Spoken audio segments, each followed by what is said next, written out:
WhatsApp bill army. तो कैसे आप लोग, आपका भाई आपके लिए एक धमाकेदार वीडियो लेके आ चुका है वापस से। सोचो जरा, अगर तुम अपनी जान पर खेलकर पूरी दुनिया के लोगों को बचाओ और जब वापस लौटो तो वही लोग तुमसे मुंह मोड़ ले, तुम्हें ही गद्दार कहें, झूठा कहें, तो कैसा लगेगा। The world after the end एक ऐसी कहानी है जहां हीरो से ही सब कुछ छीन लिया गया लेकिन वो कभी हार नहीं मानता। ये कहानी है उस लड़ाई की जो एक इंसान ने पूरी दुनिया, भगवानों और अपनी किस्मत से लड़ी। अगर तुम्हें सोलो लेवलिंग पसंद आई थी तो ये कहानी तुम्हें और भी ज्यादा झकझोर देगी। बस वीडियो को 5 मिनट दो और फिर देखना, ये कहानी तुम्हारे दिल से नहीं निकलेगी। मैं दावे के साथ कह सकता हूं कि तुम खुद इसके अगले पार्ट के लिए कमेंट करने वाले हो। तो चलिए कहानी की शुरुआत करते हैं। एक शांत और सामान्य दिन था। एक आदमी दुकान में चिप्स का पैकेट खरीद रहा था, लेकिन पैकेट नीचे से फटा हुआ होने की वजह से सारे चिप्स उसमें से गिर जाते हैं। वो चिप्स उठाने की कोशिश करता है और एक छोटी लड़की उसे देख रही होती है। लड़की मासूमियत से पूछती है, क्या तुम स्नैक्स चुराने की कोशिश कर रहे हो? वो हड़बड़ाते हुए इनकार करता है। तभी दुकान में लगी टीवी स्क्रीन, जो आमतौर पर सिर्फ न्यूज दिखाती थी, अचानक सभी का ध्यान खींचती है। ब्रेकिंग न्यूज आती है, एक भूकंप आया है। हालांकि उसकी तीव्रता कम थी, इसलिए कोई हताहत नहीं हुआ, पर वैज्ञानिक कहते हैं कि ये धीरे धीरे बढ़ सकता है, इसलिए एहतियात जरूरी है। कुछ स्टूडेंट्स बाहर दिखते हैं और तभी जमीन से एक भयानक ऊंची चीज निकलती है। मिट्टी उड़ती है, दुकान की कांच की दीवारें चकनाचूर हो जाती हैं, हर तरफ धूल ही धूल। लेकिन वो आदमी उस लड़की को अपनी बाहों में लेके बचा लेता है। पर लड़की डरी हुई नहीं थी, वो सिर्फ उस चीज को देख रही थी जो जमीन से बाहर आई थी। इंग्लैंड हो या जापान, पूरी दुनिया के हर देश में एक रहस्यमयी और विशाल ढांचा प्रकट हुआ। लोगों ने इसे नाम दिया टावर ऑफ नाइटमेयर्स। कुछ लोगों को एक न्योता मिला, टावर में प्रवेश करो, टावर वॉकर बनो और दुनिया को बचाओ। जिन्होंने इस निमंत्रण को स्वीकार किया वो सीधे टावर के युद्ध क्षेत्र में कूद गए। उन्हें एक इंटरफेस सिस्टम मिला जिससे वो शक्तिशाली हथियार और कौशल प्राप्त कर सकते थे, जैसे कोई वीडियो गेम। लेकिन जल्दी उन्हें एहसास हुआ ये कोई खेल नहीं है। टावर ने फिर ऐलान किया, टावर इम्पैक्ट अब उनके असली संसार में भी आएगा। बाहर मजदूर लोग काम में लगे थे। तभी एक ऊंचाई पर खड़े व्यक्ति को देख सब चिल्लाने लगे, नीचे आओ। पुलिस को भी बुलाया गया, पर वो इंसान नहीं था, वो एक राक्षस था और उसके पीछे और भी कई थे। ये था टावर इम्पैक्ट। जब टावर से राक्षस धरती पर आने लगे, सायरन बजने लगे, लोग भागने लगे। सेना ने उन्हें रोकने की पूरी कोशिश की, लेकिन टैंक की गोलियां भी काम नहीं आई। दुनिया की 1/3 आबादी नष्ट हो गई। टावर वॉकर, वो लोग जिन्होंने टावर को चुना था, बस देखते रह गए, अपने साथियों को मरते हुए। किसी को याद आया, हमसे कहा गया था कि हम दुनिया को बचाएंगे, उम्मीद मत खो। तो उन्होंने फैसला लिया, टावर की चढ़ाई जारी रखनी होगी। वो लोग एक के बाद एक राक्षस को मारते हुए आगे बढ़ रहे थे और फिर टावर में एक समय आता है जब वे एक दीवार तक पहुंचते हैं जो टूट नहीं रही थी, लेकिन जब वे उसे हथियारों से मारते हैं धीरे धीरे टूटने लगती है। फिर उसमें से एक चमकता पत्थर निकलता है। वो था रिटर्न स्टोन, जो यूजर को वापस उस समय में भेज सकता था जब उसे टावर में बुलाया गया था, और उसके सारे अनुभव और यादें भी साथ रहती हैं। यह बेहद ताकतवर चीज थी। वांग इनचेन वॉकर टीम का कप्तान इसे इस्तेमाल करता है। नीली रोशनी सबको चकाचौंध कर देती है और जब नजरें खुलती हैं इनचेन गायब होता है। सब सोच में पड़ जाते हैं, क्या वो वापस लौटेगा? एक वैज्ञानिक साकामोटो कहता है, शायद वो सच में अतीत में चला गया है। हमारी टाइमलाइन अब स्प्लिट हो चुकी है, यानी अब वो एक अलग ब्रह्मांड में है और शायद कभी वापस ना आ पाए। उसी वक्त बाहर दूसरा टावर इम्पैक्ट भी शुरू हो जाता है। अब वॉकर के पास 2 ही रास्ते हैं, या तो रिटर्न स्टोन का इस्तेमाल करके अतीत में जाए या टावर में ही मर जाए। भीषण युद्ध में कई वॉकर एक एक कर मरने लगते हैं। कुछ आखिरी समय में स्टोन का इस्तेमाल करते हैं, एक एक कर गायब हो जाते हैं। आखिर में सिर्फ एक ही बचता है। वो घुटनों पर बैठ जाता है, तैयार मरने के लिए। तभी एक व्यक्ति 2 डैगर के साथ आता है और उस विशाल राक्षस को खत्म कर देता है। तुम ठीक हो? हाँ। तभी और वॉकर पीछे से आते हैं। ये सब डर के भाग क्यों गए? तुमने आखिरी दम तक डटे रहकर हमें समय दिया। वो उसे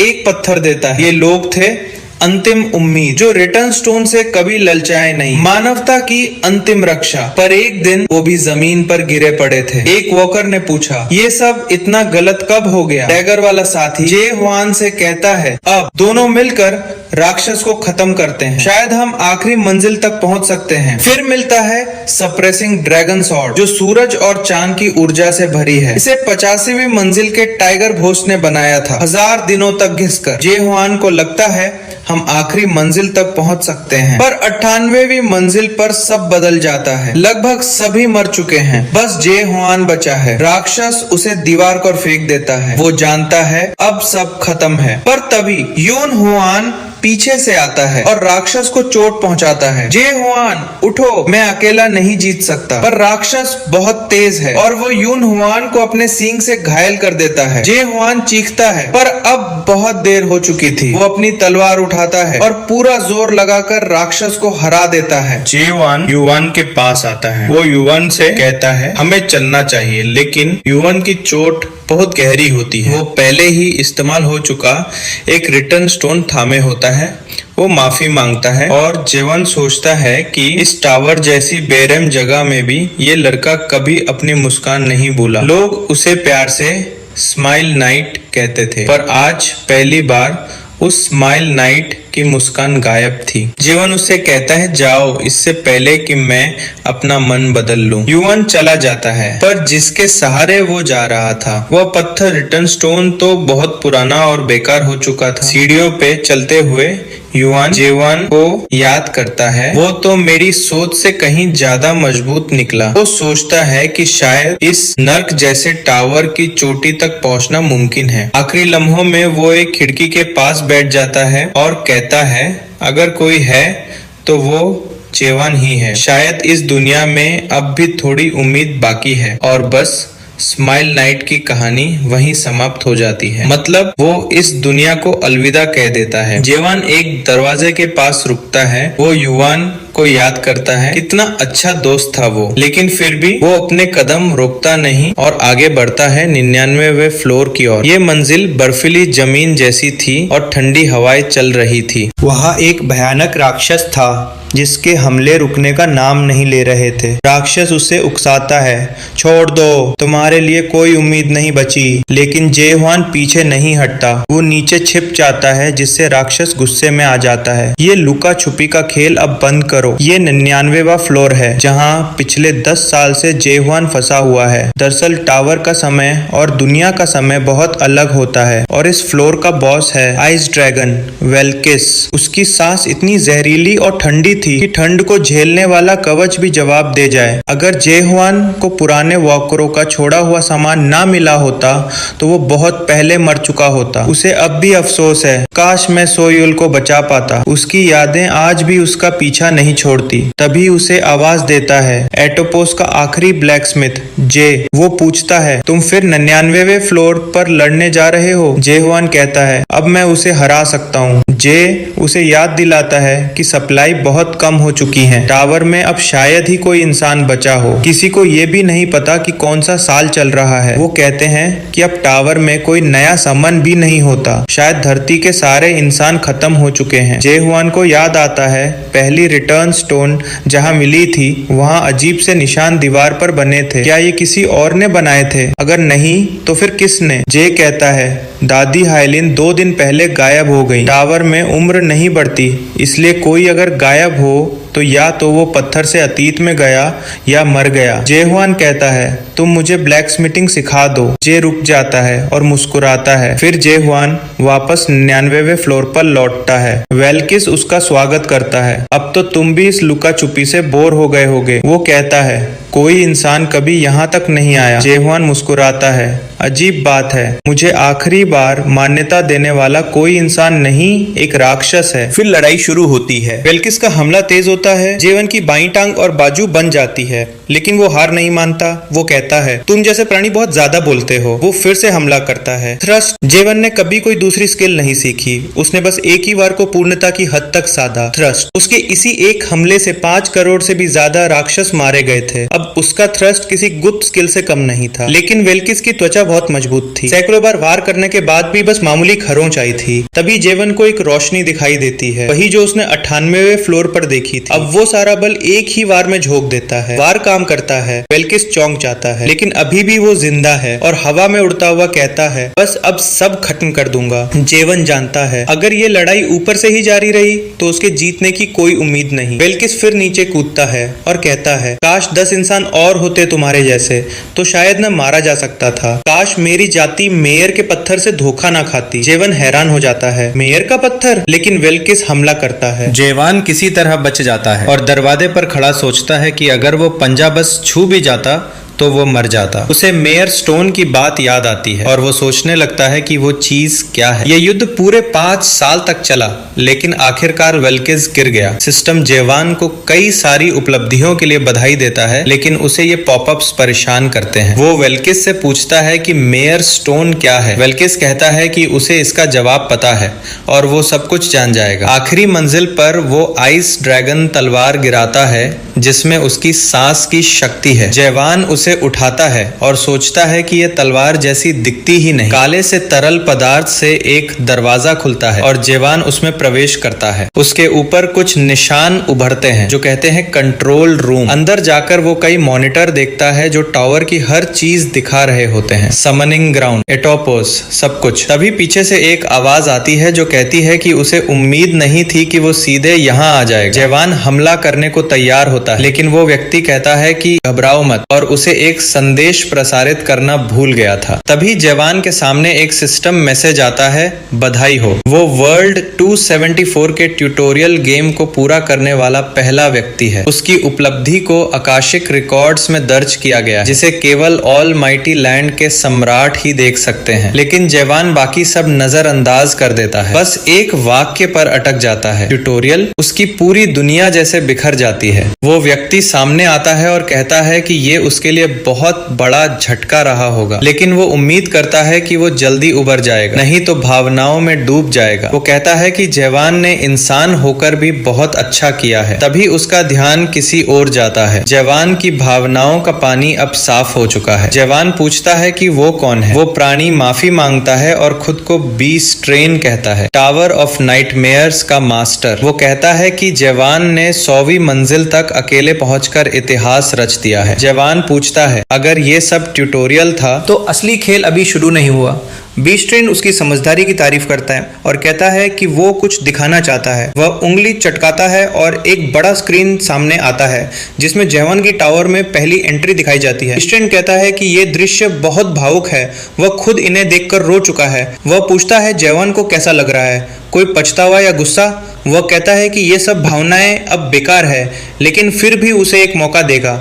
वो कहता है कि वो शुरुआत से गेम शुरू कर सकता है, सभी यादों के साथ। जवान सोचता है उसे तो टावर चढ़कर दुनिया को बचाना था, लेकिन शायद वो शुरू से ही धोखा खा गया था। इंसानियत की मुक्ति बस एक झूठा सपना था। वो कहता है कि अब वो कभी भी अतीत में नहीं लौटेगा।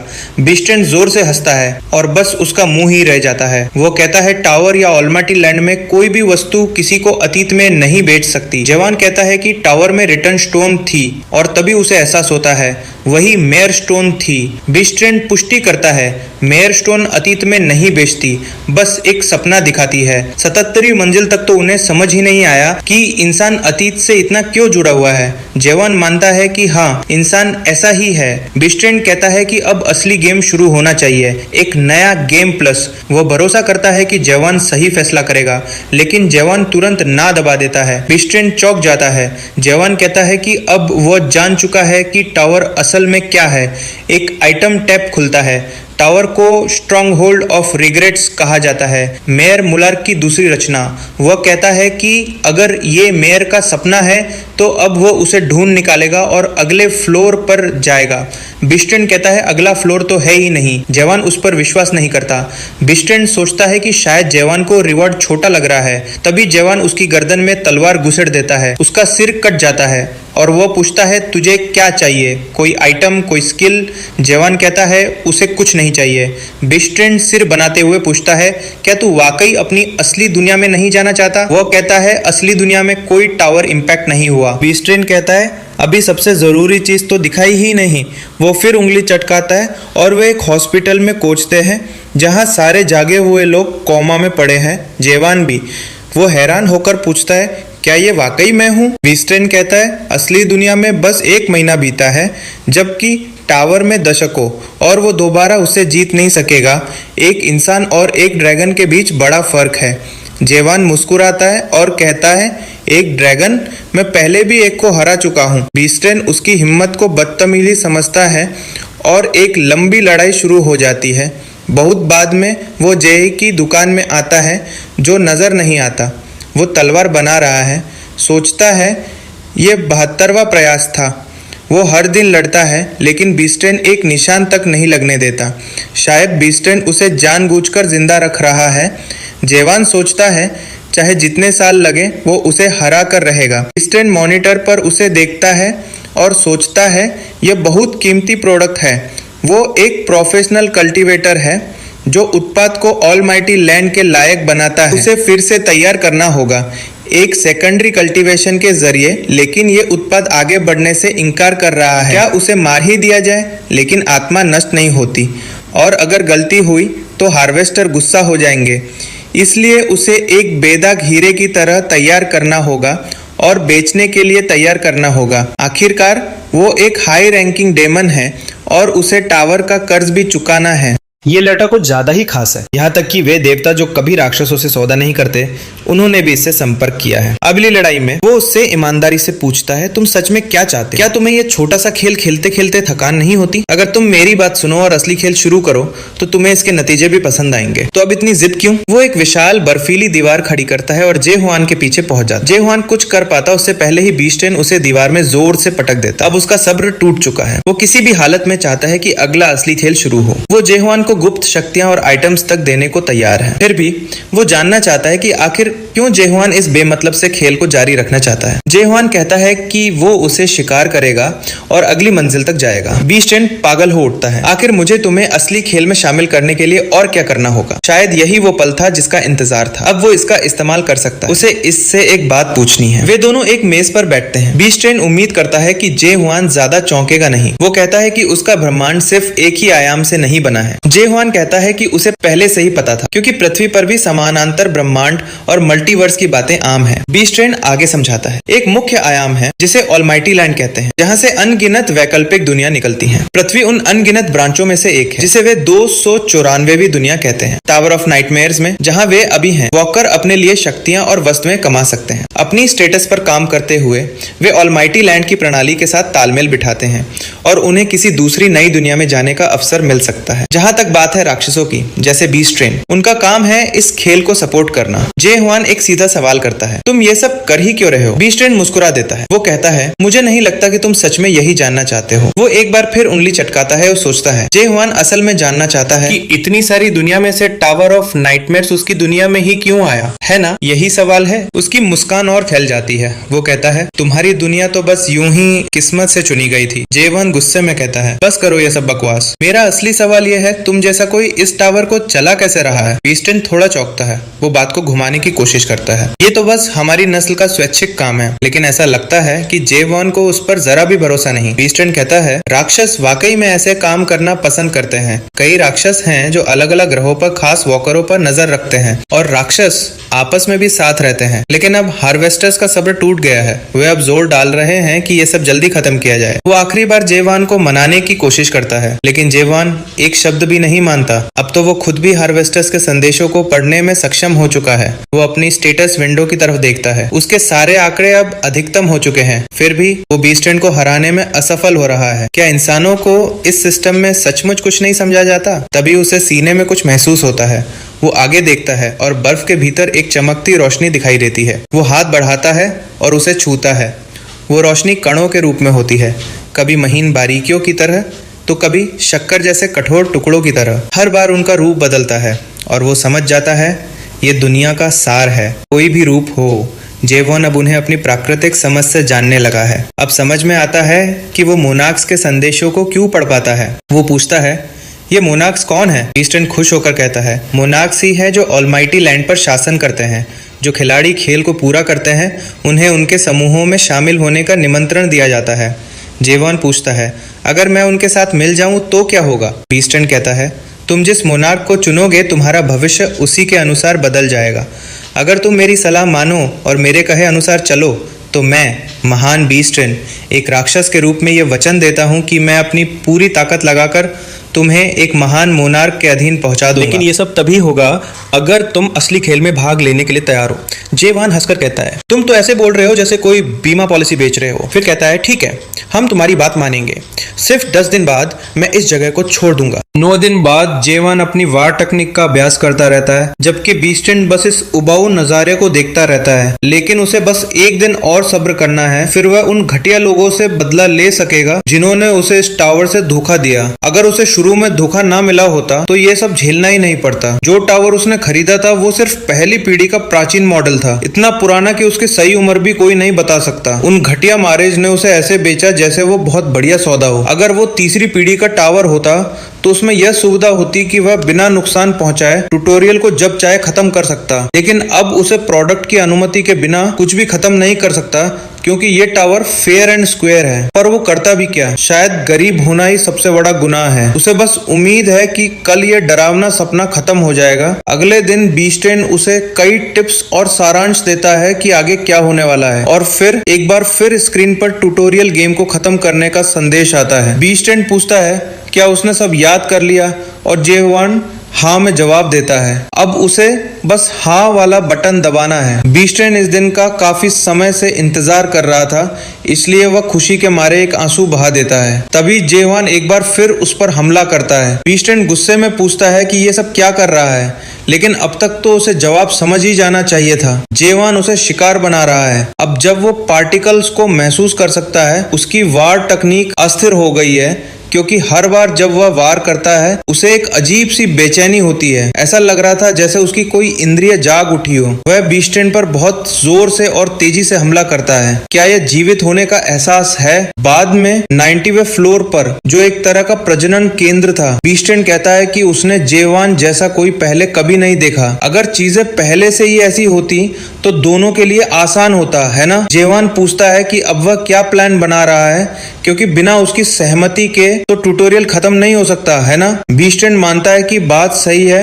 लेकिन वो उसकी सहमति की उम्मीद छोड़ चुका है। लेकिन इस बार वह एक साधारण सवाल पूछना चाहता है। क्या उसे लगता है कि ये ट्यूटोरियल अनंत काल तक चलता रहेगा? असल में ये नाइटमेयर टावर प्रोग्राम किया गया है कि ट्यूटोरियल खत्म होने के 100 दिन बाद अपने आप खत्म हो जाएगा।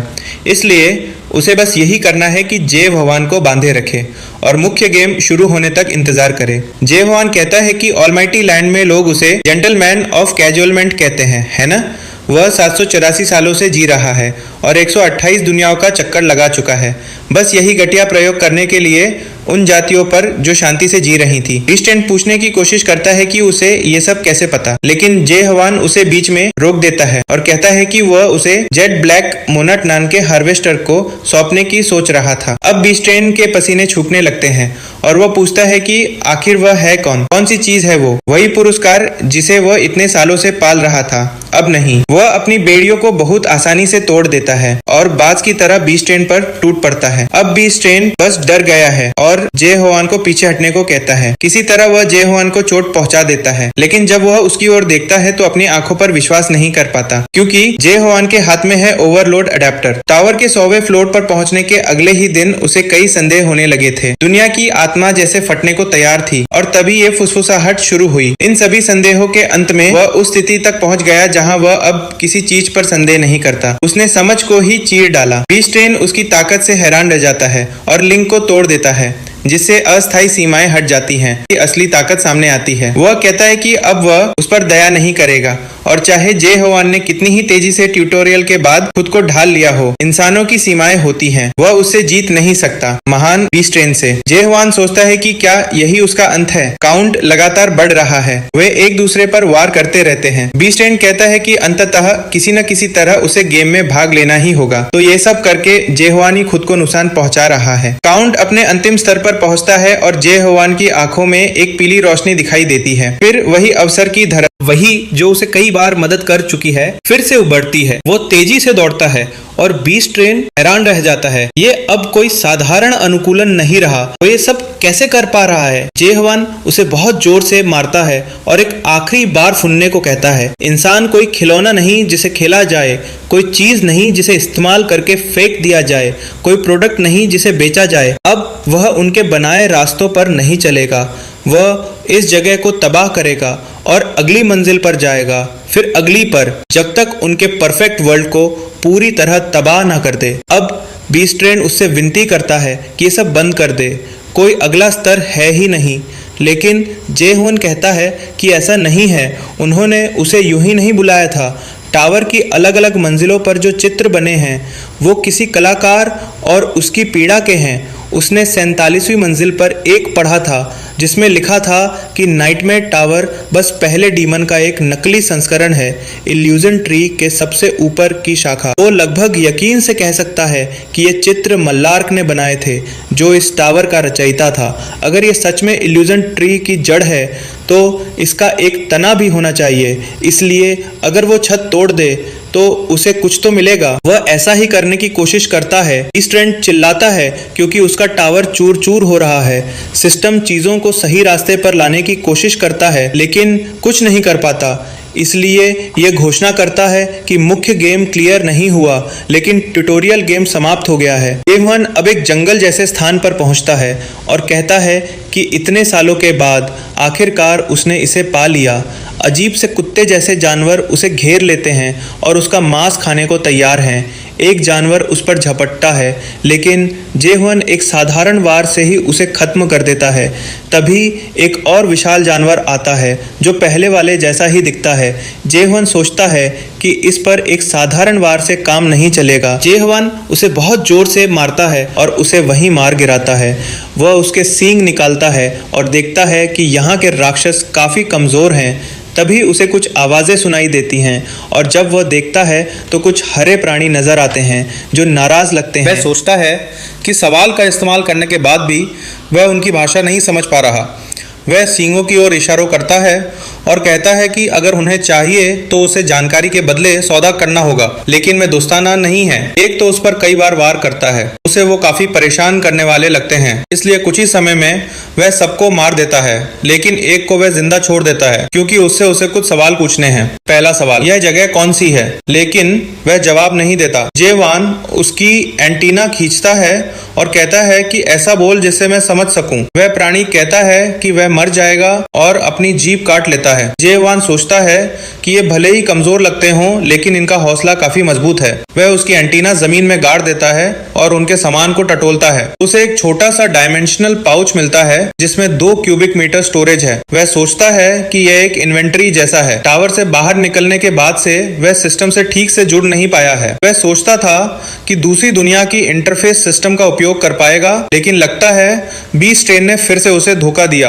हालांकि यह राहत की बात है कि सवाल का उपयोग करके वह जानकारी हासिल कर सकता है, यहाँ तक कि आइटम्स के बारे में भी। वह एक पत्थर का विश्लेषण करता है जो एक स्पिरिट स्टोन है और इससे स्पर्ट एनर्जी बढ़ाई जा सकती है। वह सोचता है कि भले ही रंग अलग अलग हों, सभी में ऐसे आइटम्स होते हैं। तो क्या ये हरे जीवों ने बनाए हैं? ये कीमती होने चाहिए क्योंकि ये चमकदार पत्थर है। वह सोचता है कि यहाँ बहुत सारा सामान है, लेकिन क्या उसे ऐसे ही छोड़ देना चाहिए? तभी उसकी तलवार हिलने लगती है। अब खाना खाने का समय है। वह उसे बाहर निकालता है और वह जबलों में बदल जाती है जो सब कुछ खा जाती है। जेवान जो बाकी बचा है उसे देखता है और एक नक्शा पाता है। यह एक जगह का नक्शा है जिसका नाम कैओस है, एक ऐसी जगह जिसके बारे में बी स्ट्रेन ने कुछ नहीं बताया था। कहीं और कुछ जानवर एक समूह का पीछा कर रहे हैं। एक औरत उनकी तरफ कुछ चाकू फेंकती है लेकिन गलती से अपने ही साथी को घायल कर देती है। वह माफी मांगती है और वह लड़का उसे माफ कर देता है सिर्फ इसलिए कि वह उसे प्यारी लगती है। जेवान ऊपर से उन्हें देखता है और नोट करता है कि उस ग्रुप में वो लड़की सबसे ज्यादा ताकतवर लग रही है। तो क्या वे आपस में अच्छे नहीं हैं जो वो ऐसा कर रही है? अगर ऐसे ही चलता रहा तो वे मर जाएंगे। लेकिन इतनी कमजोर स्किल के साथ ये लोग टावर को पार कैसे कर पाए? लाल बालों वाला लड़का एक अटैक चार्ज करता है और लड़की उसकी मदद करने की कोशिश करती है, लेकिन गलती से उसे सीधे कान में मार देती है। वह हंसते हुए माफी मांगती है और लड़का उसे बेवकूफ कहकर गाली देता है। वो कहती है कि उसे इतना रूखा नहीं होना चाहिए, वो तो बस मदद करने की कोशिश कर रही थी। लड़का कुछ बोलने ही वाला होता है कि तभी एक जानवर उसे पूरा निगलने को तैयार होता है। तभी जेवान ऊपर से कूदता है और सीधे उस जानवर पर गिरता है, उसे खत्म कर देता है। मिट्टी हटती है और जेवान और उसकी तलवार का दृश्य सबको चौंका देता है। वे सब उसकी मौजूदगी से हैरान हैं। सामने खड़े लोग उसकी मौजूदगी देखकर दंग रह जाते हैं। कुछ बातचीत के बाद जेहोन उन्हें बायहोन की लाश सौंप देता है। मीनो गुस्से में अपने नाखून चबाने लगती है। जेहोन पूछता है, क्या ये सींग कोई खास चीज है? पार्टी के लोग जवाब देते हैं, बिल्कुल, बायहोन को 10 लोग मिलकर भी मुश्किल से हरा पाते हैं। जेहोन मनी मन सोचता है, मैंने तो इससे ज्यादा सींगों वाले राक्षस को भी हरा दिया था। शायद जितने ज्यादा सींग उतनी ज्यादा ताकत। मिनो उसके करीब आती है और गुस्से से पूछती है, तुम हो कौन? केओस में ऐसा कोई नहीं है जो एक ही बार में बायहोन को मार सके। जेहोन उसकी तरफ देखकर पूछता है, केओस क्या है? मिनो चौंक जाती है। रास्ते में चलते हुए ग्रुप का लीडर गार्न पूछता है, क्या तुम सच में बस यहाँ से गुजर रहे हो? जेहोन जवाब देता है, हाँ। गान कहता है, अजीब बात है कि तुम इस जगह की भाषा बोल सकते हो। वैसे भाषा की रुकावटें अब कम ही होती हैं। फिर गान पूछता है, क्या तुम्हें वाकई कोई आपत्ति नहीं कि हम बायहोन ले जाएं? जेहोन कहता है, ले जाओ, मुझे कोई फर्क नहीं पड़ता। मिनो मन में सोचती है, एक रागीर में इतनी ताकत, बिना किसी स्किल के इसने बायहोन को एक ही बार में गिरा दिया। मिनो अचानक बायहोन के सींग से जेहोन पर वार करने की कोशिश करती है, लेकिन जेहोन शांत खड़ा रहता है। मिनो उसके बारे में और जानने की कोशिश करती है, पर कुछ हाथ नहीं लगता। उसका अनुमान है कि जेहोन की स्पिरिट पावर किसी सामान्य इंसान जितनी ही है। तो फिर जेहोन आखिर है कौन? मिनो धीरे से उसके पास आकर कहती है, पूरे केओस में बहुत कम लोग हैं जो एक ही बार में बायहोन को गिरा सकते हैं। तुम कौन हो और कहां से आए हो? जेहोन फिर से पूछता है, केओस क्या है? मिनो झुंडला कर पूछती है, क्या तुम मुझसे मजाक कर रहे हो? जेहोन कहता है, बिल्कुल नहीं। मिनो पूछती है, तो फिर तुम बार बार वही सवाल क्यों पूछ रहे हो? जेहोन चुपचाप कुछ सेकंड उसे देखता रहता है। मिनो सोचती है, क्या ये मेरी बात समझ नहीं रहा, या फिर तुम कौन हो जैसे सवाल का जवाब देना इसके लिए बहुत भारी है। जेहोन धीरे से बोलता है, तुम जो कह रही हो मैं समझ रहा हूँ, लेकिन ये सवाल वाकई में मुश्किल है। जो कुछ भी मैं धरती पर था वो सब उस पल खत्म हो गया जब मुझे टावर में भेजा गया। वहाँ मुझे नए दोस्त मिले, नई यादें बनी, लेकिन जैसे जैसे ट्यूटोरियल खत्म हुआ वो लोग ऐसे गायब हो गए जैसे कोई सपना। शायद अब वो सब धरती पर होंगे, लेकिन चूंकि मुझे अपनी यादें मिली और उन्हें नहीं, इसका मतलब ये है कि वो सब अब मुझे भूल चुके होंगे। जेवान कहता है, मुझे अब कुछ भी याद नहीं आता। मीनो पहले सहानुभूति जताती है, लेकिन फिर उसे उस पर शक होने लगता है। जेवान कहता है, मैंने कभी नहीं कहा कि मुझे भूलने की बीमारी है। मीनो कहती है, फर्क नहीं पड़ता, कहीं तुम एबिस से तो नहीं आए? जेवान हैरान होकर कहता है, तुम कहना क्या चाहती हो? फिर जेवान अपनी स्पिरिट वेपन निकालता है, जो इस समय बेहद भूखी है। मीनो चौंक जाती है, यही है उसकी असली ताकत का स्रोत? बाकी पार्टी के सदस्य भी लालच में आ जाते हैं। मीनो गुस्से में है, ये लड़का मेरी पूरी योजना बर्बाद कर गया। लेकिन फिर उसके मन में एक आइडिया आता है। मीनो कहती है,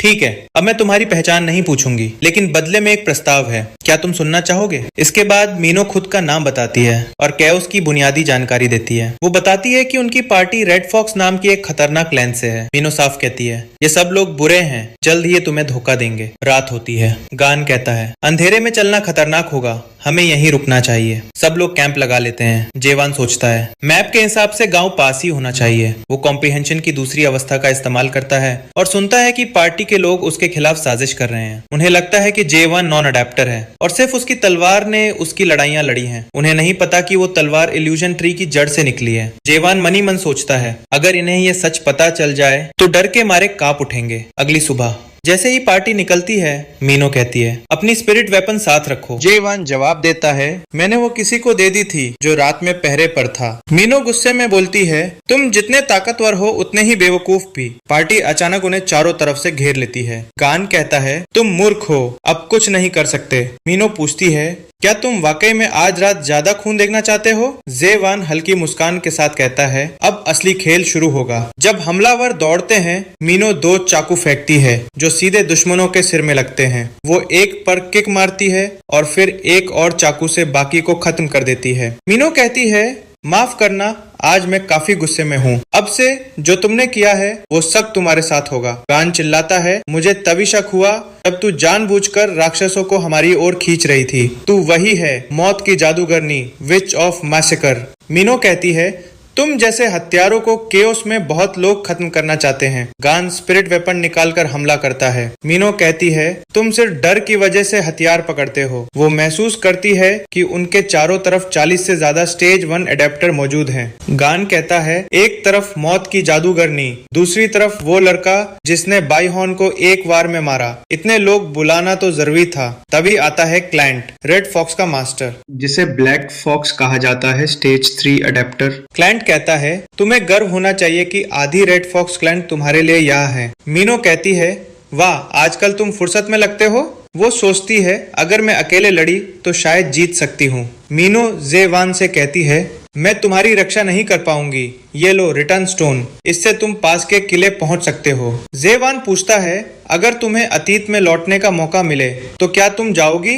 मीनो कहती है, नहीं, मैंने अपनी जिंदगी पूरी कोशिश से जी है। अगर मरना भी लिखा है तो मंजूर है, लेकिन मैं पीछे नहीं लौटूंगी। जेवान उसे कंधे पर हाथ रखता है। तुम ना मरोगी ना पीछे जाओगी। अचानक जेवान हमला करता है, कुछ दुश्मनों को एक ही वार में गिरा देता है। क्लाइंट अपने सैनिकों को फायर किंग्स 14 वारों से ताकत देता है, लेकिन जेवान वॉइड का इस्तेमाल करता है और उन्हें काटता हुआ सीधा क्लाइंट तक पहुंच जाता है। उसके सीने में एक विशाल छेद कर देता है। डर से गार्न स्पिरिट वेपन उसे दे देता है। जेवान उस वेपन से बाकी सबका सफाया कर देता है। मीनो हैरान है। मैंने सोचा था ये लड़का सीधा साधा और बेवकूफ है, लेकिन ये तो बेहद ताकतवर निकला। मीनो उसके पास आकर फिर से पूछती है, तुम आखिर हो कौन? जेवान मुस्कुराता है। मीनो गुस्से से कहती है, तुम बहुत जिद्दी हो, और फिर रिटर्न स्टोन वापस मांगती है। जेवान कहता है, वो तो खो गया। मीनो चिल्लाती है, क्या तुम्हें पता है वो कितनी महंगी चीज होती है? दोनों आग के पास बैठते हैं। जेवान सोचता है, यह पल कितना शांत है। मीनो अब भी स्टोन ढूंढ रही है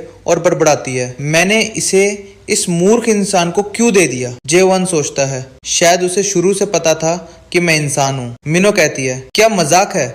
मैं भी इंसान हूँ। जेवान अपनी मुट्ठी भींचता है, अच्छा है कि तुम भी इंसान हो। मीनो उसकी तरफ देखती है। मीनो उसे देखती है और जेवान के चेहरे के भाव देखकर हैरान रह जाती है। क्या सिर्फ इंसान होना ही जेवान के लिए काफी है? अगले दिन जब दोनों अपने गंतव्य की ओर चल रहे होते हैं, मीनो पूछती है, तुम्हें सच में याद नहीं कि तुम ऑलमाइटी लैंड में कभी गए थे? जेवान सिर हिलाकर कहता है, नहीं, मुझे कुछ भी याद नहीं। मीनो उसके इस जवाब से जलन महसूस करती है। जेवान हैरानी से पूछता है, अपनी यादें खोना अच्छा कैसे है? मीनो मुस्कुराते हुए जवाब देती है, सिर्फ मैं ही नहीं, बाकी लोग भी तुमसे जलेंगे जब उन्हें ये बात पता चलेगी। आखिरकार ज्यादातर लोग कैओस में क्यों आते हैं ये सबको पता है। जेवान को लगता है कि इतनी साफ बात भी नहीं है, इसलिए वो सीधा सवाल करता है, तुम खुद यहाँ कैसे आई? इस सवाल पर मीनो के कदम रुक जाते हैं। मीनो गंभीरता से कहती है, अगर तुम्हें सच में पता होता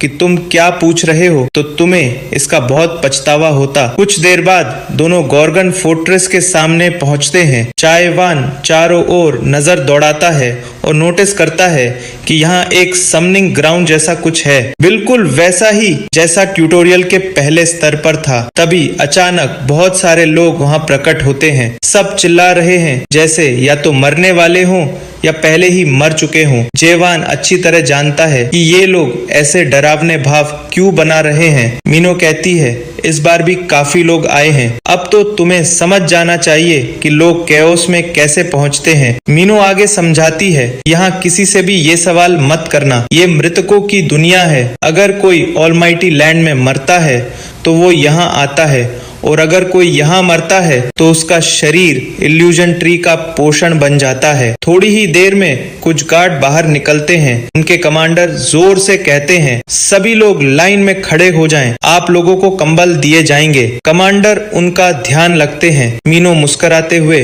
उस कमांडर को जेम्स कहकर बुलाती है। जेम्स मीनो को देखकर हैरानी से पूछता है, तुम नॉर्दर्न चेक पॉइंट पर क्या कर रही हो? मीनो हल्की मुस्कान के साथ कहती है, बस यूं ही इधर आ गई। फिर जेम्स गंभीर होकर कहता है, अब हालात पहले जैसे नहीं हैं। हाल ही में आदेश आया है कि जो कोई भी किले में आना चाहता है उसकी पहचान अनिवार्य रूप से जांची जाएगी। मीनो उदासी से सिर झुकाकर कहती है, ये तरीका बहुत ही पुराना और बेकार है। फिर वो जेवान की तरफ मुड़कर पूछती है, तुम्हारे पास भी कोई पहचान पत्र नहीं है ना? जेवान सिर हिलाकर हामी भरता है। मीनो को इसमें अवसर दिखता है। वो जेम्स के करीब जाती है।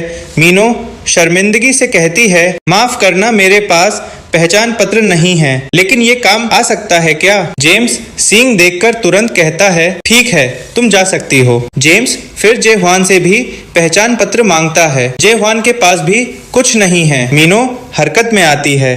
मन ही मन सोचती है, अगर जेवान मुझसे विनती करे तो शायद मैं उसकी मदद कर दूं, लेकिन बस तभी जब वो गिड़गिड़ाए। जेम्स सख्त लहजे में कहता है, बिना पहचान पत्र के किले में प्रवेश की इजाजत नहीं है। जेहुआन धीरे से अपने बैग से कुछ निकालने लगता है। मीनो घबरा जाती है, कहीं यह आदमी सिक्योरिटी वालों को मारने वाला तो नहीं। उसकी हरकतें देखकर यह सच में मुमकिन लगता है। मीनो तुरंत जेहुआन के सामने आकर माहौल को शांत करने की कोशिश करती है। तभी पीछे से कोई तेज आवाज में पूछता है, कोई दिक्कत है? मीनो मन ही मन सोचती है, अब तो हम फंस ही गए, क्योंकि गॉर्गन फॉरेस्ट का सबसे सख्त और ईमानदार इंसान आ गया है, clean check point captain Carlton. James बिना समय गवाए पूरी स्थिति कार्लटन को समझा देता है। कार्लटन कहता है, यह आदमी बिना पहचान पत्र के अंदर जाना चाहता था, लेकिन यह मुमकिन नहीं। जेहुआन पूछता है, क्यों नहीं? कार्लटन कानून के अनुसार जवाब देता है, अगर किसी की पहचान प्रमाणित नहीं हो सकती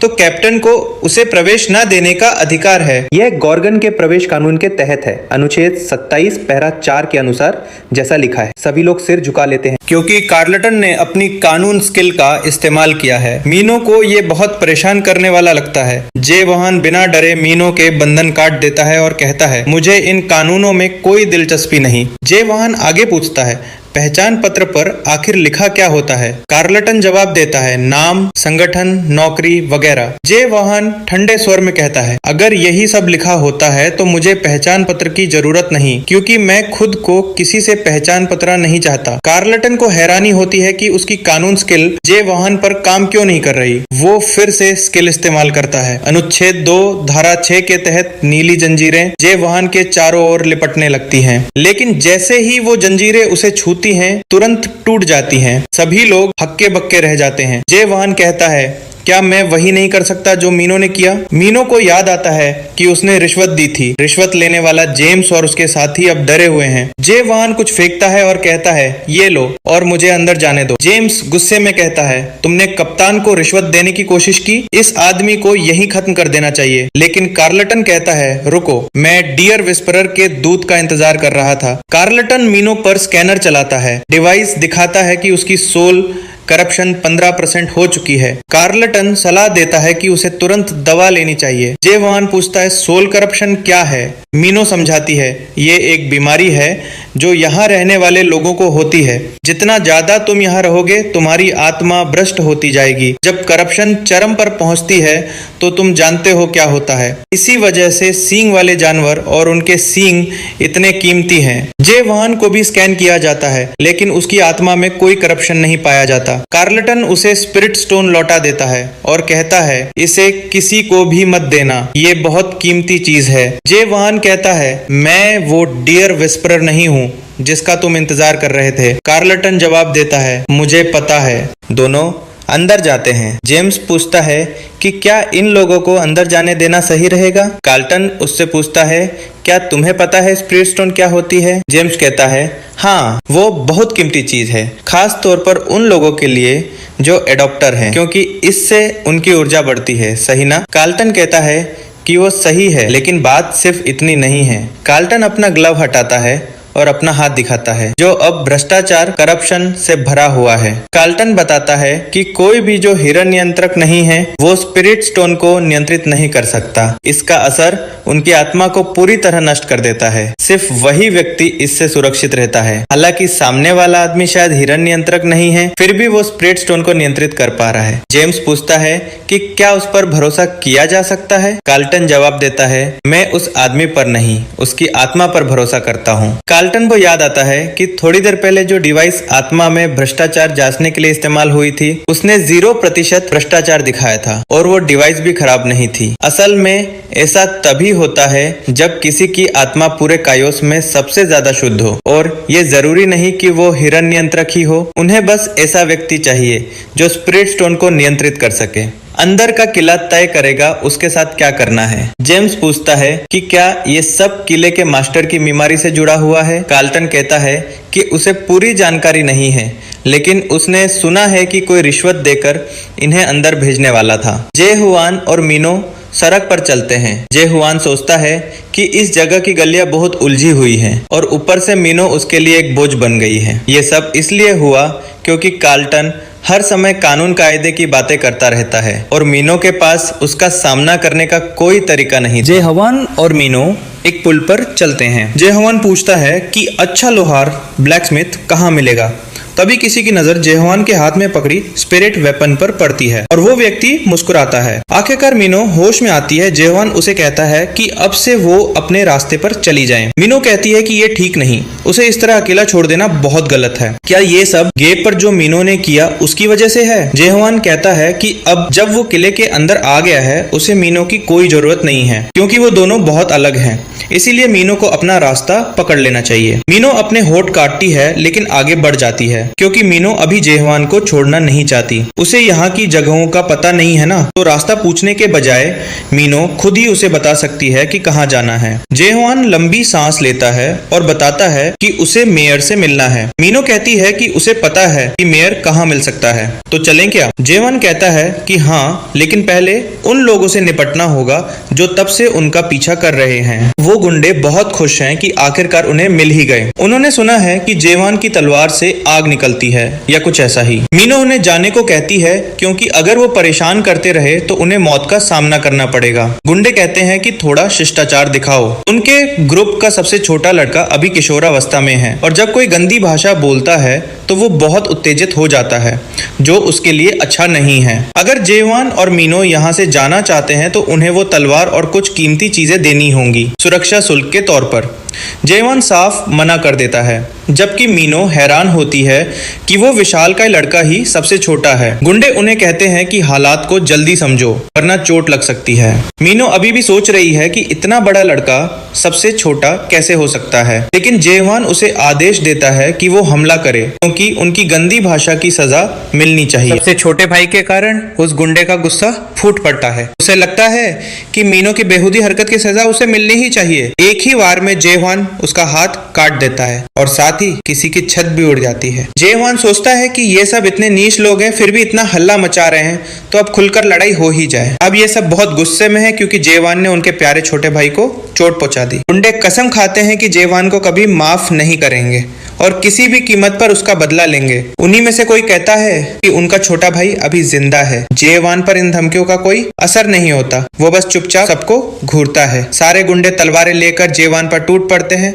और तेज आवाज में तलवारें टकराती हैं। जेहवान आराम से अपनी तलवार साफ करता है। मीनो उससे पूछती है, तुम हर बार ऐसे ही वार करके सब निपटा देते हो? जेहवान मुस्कुराकर कहता है, हाँ, क्योंकि मुझे और कुछ आता ही नहीं। हल्का वार हो, तेज वार हो, कुछ भी चलेगा। मीनो को लगता है कि जेहवान मजाक कर रहा है, लेकिन उसे याद आता है कि उसने किसी को ऐसा देखा था जो बस एक ही तकनीक जानता था, पर वो वार की जगह कट करता था। मीनो को यह भी समझ नहीं आता कि जेहवान ने पहली बार में सीधा हमला क्यों नहीं किया, बल्कि सामने वाली छत को उड़ा दिया। मीनो जानती है कि ये इसलिए नहीं हुआ क्योंकि जेहवान अपनी ताकत पर काबू नहीं रख सकता। असली वजह कुछ और ही है। जेहवान बताता है कि जब वो इन गुंडों से लड़ रहा था, उसने महसूस किया कि ठीक सामने वाली छत पर कोई चोरी छिपे स्टेल्थ तकनीक से छुपा था। जेहवान ने सिर्फ उन्हें डराने के लिए उस छत को उड़ा दिया, क्योंकि वो लोग उसकी नाक में दम कर रहे थे। मीनो चौंक जाती है कि जेहवान ने सिर्फ किसी को डराने के लिए पूरी छत उड़ा दी। जेहवान को यह सब बहुत सामान्य लगता है। मीनो पूछती है, तुम अपनी तकनीक का कोई नाम नहीं रखना चाहते, जैसे इन्फिनिट असुरा थ्रस्ट? जेहवान सिर हिलाकर मना कर देता है, उसे ऐसे दिखावटी नाम पसंद नहीं। थोड़ी देर बाद दोनों ट्वाइलाइट डस्क पहुंचते हैं, जो गॉर्गन की सबसे बड़ी वर्कशॉप में से एक है। वहीं मेयर तलवार बनाई गई थी। वर्कशॉप का एक कारीगर नाविन कहता है, अगर तुम कुछ बनवाना चाहते हो तो इंतजार करना पड़ेगा, आज बहुत भीड़ है। मीनो हैरान होकर पूछती है, इतनी भीड़ अचानक क्यों?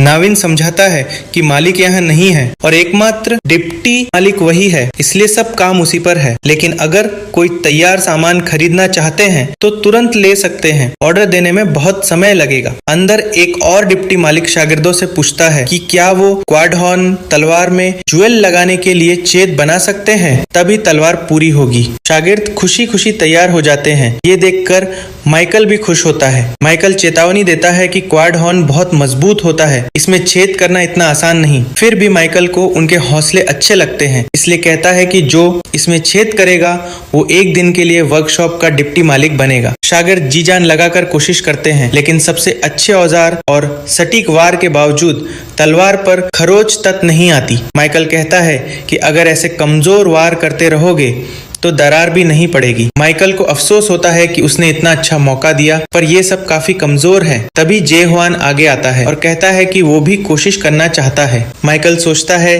कि शायद जे हुआन कोई घुमक्कड़ कारीगर है, लेकिन माइकल को यकीन नहीं कि जे हुआन ये कर पाएगा। आखिरकार उसके अपने शागिर्द भी नहीं कर पाए, इसमें उनकी गलती नहीं, क्वाड हॉर्न ही बहुत कठिन सामग्री है। जे हुआन अपनी उंगली से जबरदस्त वार करता है, जिससे झटका पैदा होता है। तलवार अचानक टुकड़ों में टूट जाती है। पूरा वर्कशॉप हैरान रह जाता है। माइकल गुस्से में भर जाता है।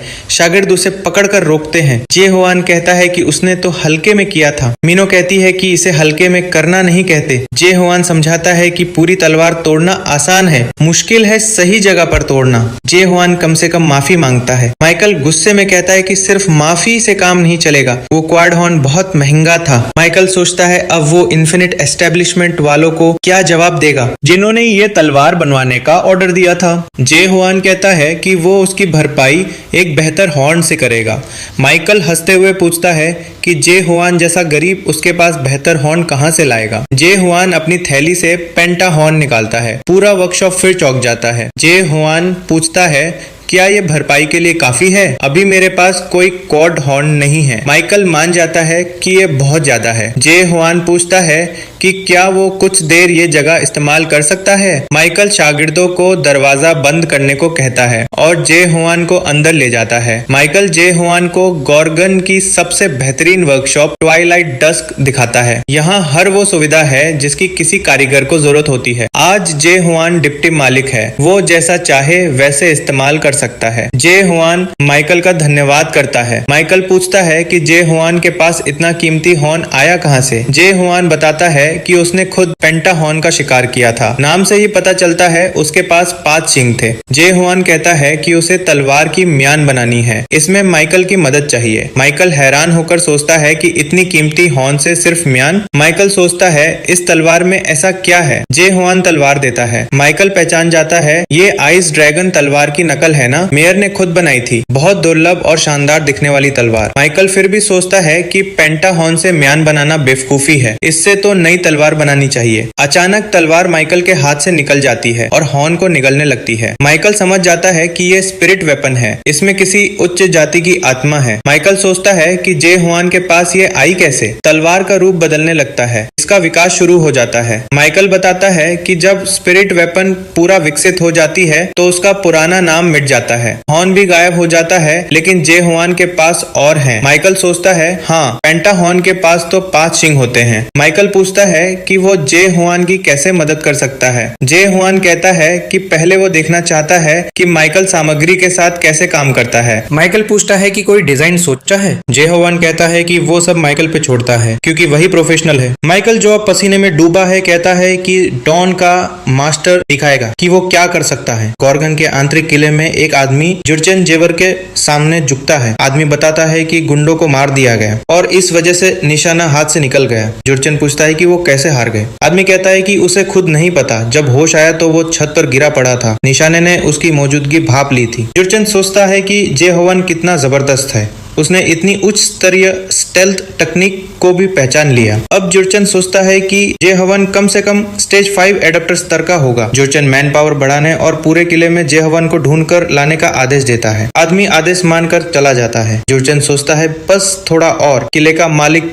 धैर्य रखो। एक बार में टॉप 10 का होलोग्राम चल रहा है, जिसमें सायरन होस्ट है। सायरन बताती है कि ये आज का आखिरी वीडियो है जो लोगों को पहचान में आ सकता है। वीडियो बहुत लोकप्रिय और विवादित है, सबकी नजरें इसी पर टिकी है। 99वीं मंजिल पर अकेले टावर क्लियर करने का वीडियो, इसमें जे हुआन है लेकिन चेहरा धुंधला किया गया है। बार में लोग हैरान हैं कि जे हुआन के साथ क्या हुआ। कोई बताता है कि टावर में कल्टीवेशन सस्पेंशन लगा क्योंकि किसी दानव ने कुछ किया और शायद पकड़ा गया। लोग अफवाहें फैलाते हैं कि जे हुआन ने कल्टीवेशन छोड़ दी और भाग गया। लोग कहते हैं कि वीडियो भी फेक होगा, कोई अकेले टावर क्लियर नहीं कर सकता। लोग शराब मंगवाते हैं, तभी मीनो बार में आती है। सबकी नजरें मीनो पर टिक जाती है। मीनू बार में बैठती है, कोई लड़का उस पर लाइन मारता है, लेकिन मीनू उसे डांट देती है और वो तुरंत भाग जाता है। मीनू सोचती है कि उसे अचानक इतनी उलझन क्यों महसूस हो रही है और कड़वी शराब मंगवाती है। मीनू सोचती है कि जे हवन कितना पागल है, खुद को बहुत बड़ा समझता है। बार की मालकिन क्लेयर कहती है कि उसने बहुत सुन लिया, उसकी बकवास अब परेशान कर रही है। क्लेयर कहती है कि मीनू के पास पहले ही इतने लड़के हैं तो जे हवन जैसे पागल के पीछे क्यों घूमती है। मीनू कहती है कि जब भी वो जे हवन को देखती है उसे गुस्सा आता है। मीनू को याद आता है जब जेहुआन ने कहा था कि वो इंसान नहीं है। ये बात उसके दिल में चुभ गई। मीनू कहती है कि जेहुआन के सामने वो खुद को कुछ भी नहीं समझती। यहाँ हर कोई जीने की कोशिश में लगा है, लेकिन जेहुआन आता है और दिखाता है कि वो सबसे अलग है। मीनू कहती है कि जब भी वो जेहुआन का वो चेहरा देखती है उसे चैन नहीं मिलता। क्लेयर उसके सिर पर हाथ रखती है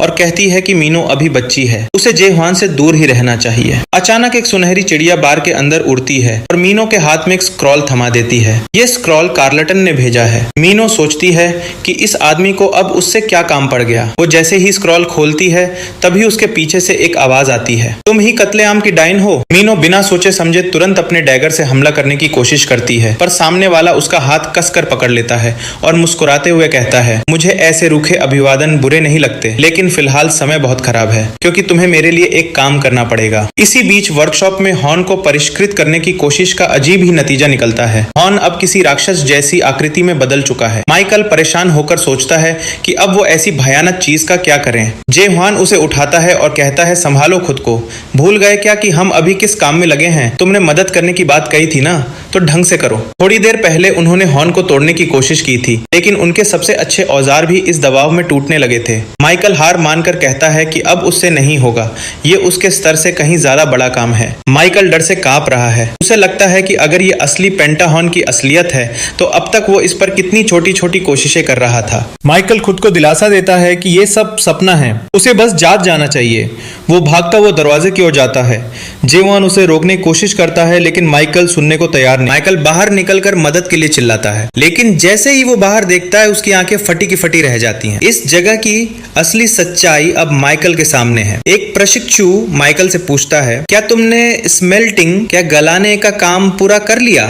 और ऊपर से देखने वाली विशाल आंख जो हर वक्त उन पर नजर रखती है कहती है, माइकल तुम अभी ये सब देखने के लायक नहीं हो। अंदर जेहुआन हॉर्न को और बेहतर बनाने की कोशिश कर रहा है। माइकल सोचता है, ऐसी दुनिया असल में है भी कैसे और मैं यहाँ कैसे आ गया? जेहुआन एक जोरदार हमला करता है उस सींग पर, लेकिन वो अभी भी पूरा नहीं टूटा। जेहुआन फिर से हथौड़ा उठाता है और सींग पर वार करता है। बाहर माइकल का दिमाग घूम रहा है। उसकी दुनिया पूरी उलट पुलट हो चुकी है। आखिरकार सब कुछ थोड़ा सामान्य होता है और जेहुआन व माइकल सींग को दो हिस्सों में तोड़ने में कामयाब हो जाते हैं। माइकल सोचता है, कभी कभी इस दुनिया में कुछ चीजें बेकार ही होती हैं। लगता है ऐसे सींग संभालना मेरे बस की बात नहीं। मुझे मेयर से मिलने पहले ही आ जाना चाहिए था। माइकल बताता है कि वो दुकान के मालिक यानी मेयर से मिलने आया था, लेकिन मेयर काफी समय से वर्कशॉप में नहीं है। यहाँ जो भी मदद बची है वो बस एक कमजोर इंसान जैसे माइकल ही है, जो अब तक कभी जिंदा रहने लायक भी नहीं बन पाया। जेहुआन सोचता है, जिसने पहली बार ये टावर बनाया उसे साधारण प्रशिक्षु नहीं कहा जा सकता। जेहुआन कहता है, नस्ल से कोई फर्क नहीं पड़ता, मुझे तो बस म्यार बनवानी है, चलो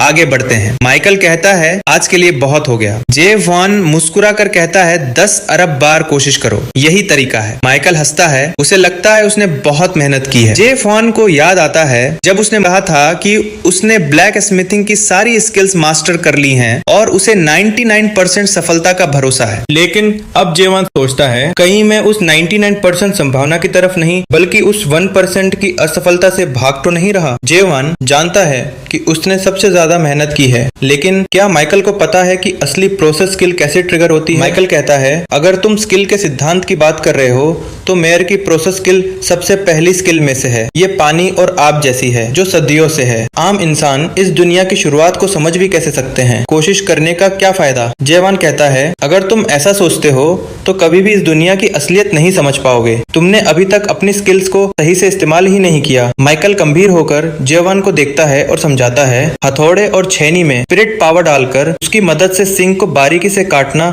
और आकार देना, बस यही है। जेहुआन कहता है, अगर यही है तो बाकी कारीगर ये प्रोसेस स्किल क्यों नहीं इस्तेमाल करते? माइकल कहता है क्योंकि उन्होंने ये स्किल सीखी ही नहीं। लेकिन अगर ये सिद्धांत इतना आसान है तो बिना सीखे भी कोई ना कोई तरीका निकाल ही सकता है। जेवान कहता है मुझे खुद नहीं पता ये स्किल क्या है, लेकिन मैं फिर भी इसे इस्तेमाल कर रहा हूँ। माइकल पूछता है वैसे भी किसी को पता है ये प्रोसेस स्किल असल में है क्या? जेवान कहता है पहले नहीं पता था, लेकिन अब पता चल गया। जेवान प्रोसेस स्किल सिंक पर इस्तेमाल करता है और दूसरों से ध्यान से देखने को कहता है। सभी देखते हैं कि कैसे कण टूट रहे हैं। जेवान कहता है आसान नहीं है, मैंने इतनी मेहनत की है कि इस दुनिया की दीवारें भी उतनी ही सख्त हो गई हैं। मेहनत करना गलत नहीं है, लेकिन अगर मेहनत के बावजूद कुछ नहीं बदलता तो गलती मेरी नहीं इस दुनिया की है। माइकल ये सुनकर चौंक जाता है। उसे याद आता है जब मेयर ने उससे कहा था तुम अपनी क्षमता के हिसाब से अच्छा कर रहे हो, लेकिन ये मेयर का तरीका है, इंसानों का नहीं। माइकल ने पूछा था इंसान कैसे करे, पर मेयर के पास इसका जवाब नहीं था। माइकल को अपने जन्म पर दोष नहीं देना चाहिए। इंसान के शरीर में वह प्रशिक्षु से ज्यादा बनी नहीं सकता। माइकल ने तब अपनी सीमाएं पार करने की कोशिश की थी, लेकिन बेकार। अब माइकल पूछता है तो क्या हम इस दुनिया के खिलाफ जाए? माइकल सोचता है दुनिया ईमानदार है, जितनी मेहनत उतना फल, तो इसमें जीना और ढल जाना क्या गलत है? जेहुआन कहता है दुनिया बार बार मना करती है कि तुम कुछ नहीं कर सकते, लेकिन हकीकत में तुम कर सकते हो। तुम बूढ़े हो पर जज्बा भी बाकी है। अपनी आंखों से असली दुनिया देखो, किसी सिस्टम पर भरोसा मत करो। माइकल ऐसा ही करता है, उसे असली दुनिया दिखाई देती है, बिना स्किल्स बिना इंटरफेस वाली एक ईमानदार दुनिया जहाँ कोई धोखा नहीं। माइकल सोचता है क्या मैं अब तक पागल था जो ये नहीं देख पाया? माइकल हथौड़ा उठाता है, छेनी रखता है और पूरे जोश से वार करता है। आखिर में जेहुआन चला जाता है। उसके और भी काम है, लेकिन अब जेहुआन और माइकल ने एक मान बना ली है जिससे तलवार भी काफी संतुष्ट लगती है। माइकल पूछता है क्या तुमने नाम सोचा?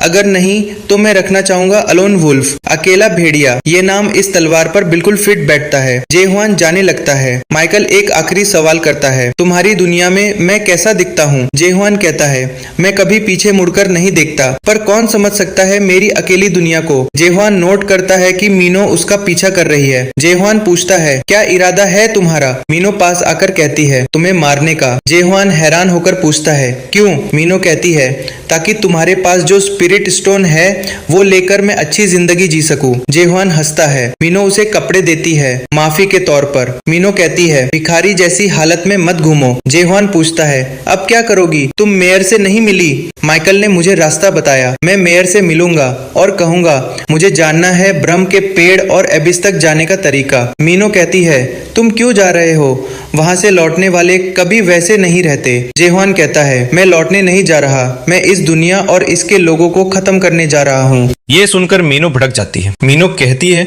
तुम होते कौन हो ऐसा करने वाले? अपनी मर्जी से जीते हो, बिना किसी की परवाह किए बोलते हो जो मन में आता है, सोचते तक नहीं कि यहाँ के लोग इंसान हैं या नहीं। जेहुआन चुप रहता है। वो सोचता है उन दो लोगों के बारे में जिन्होंने उसकी सोच बदल दी। जेहुआन को पता चलता है कि मीनो के पास किसी ने बंधक बना रखा है, उसी के लिए मीनो जेहुआन को वापस लाना चाहती थी। जेहुआन देखता है कुछ लोग गली के पार खड़े हैं। जेहुआन सोचता यही लोग होंगे। मीनो मुझे फंसाकर अपने बंधक को बचाना चाहती थी, बेकार कोशिश। सच वही रहता है क्योंकि सवाल उसे असली दुनिया दिखाता है। एक ऐसी दुनिया जहाँ आंकड़े और नंबर राज करते हैं, लोग अपनी आत्मा तक बेच देते हैं बस नंबर बढ़ाने के लिए। जेहुआन सोचता है मुझे इन सबसे छुटकारा पाना होगा किसी भी तरह। तभी मीनो जेहुआन की सोच को तोड़ देती है। मीनो कहती है असल में इंसान तो तुम नहीं हो, बाकी सब है। मीनो कहती है अब हमें अलग हो जाना चाहिए, मैं तुम्हारे जैसे इंसान के साथ सफर नहीं कर सकती। जेहुआन उसे देखता है, उसकी आंखें बड़ी हो जाती हैं। जेहुआन सोचता है मीनो अचानक फिर से इंसान जैसी क्यों लग रही है। जेहुआन को पता चलता है जिन लोगों ने मीनो को धमकाया वो मेयर के ही आदमी है। जेहुआन सोचता है अब मुझे मीनो के पीछे जाना होगा, पर पहले अपना हुलिया बदलना होगा। मीनो बार में पहुंचती है, दरवाजा धीरे से खोलती है। कुछ गुंडे अंदर लोगों को परेशान कर रहे हैं। फॉरबिडन हेवन कबीले का बड़ा बुजुर्ग जानिया खड़ा है। जानिया कहता है तुम अकेली क्यों आई? हमारी तो डील थी। मीनो कहती है तुम्हें एक डायन पर भरोसा नहीं करना चाहिए था। जेहुआन नहीं आ रहा, वो इस दुनिया को तबाह करने वाला है। जानिया कहता है तुम पागल हो गई हो। जानिया शैडोज की सिगरेट आर्ट से हमला करता है। मीनो पहला बार बचा लेती है,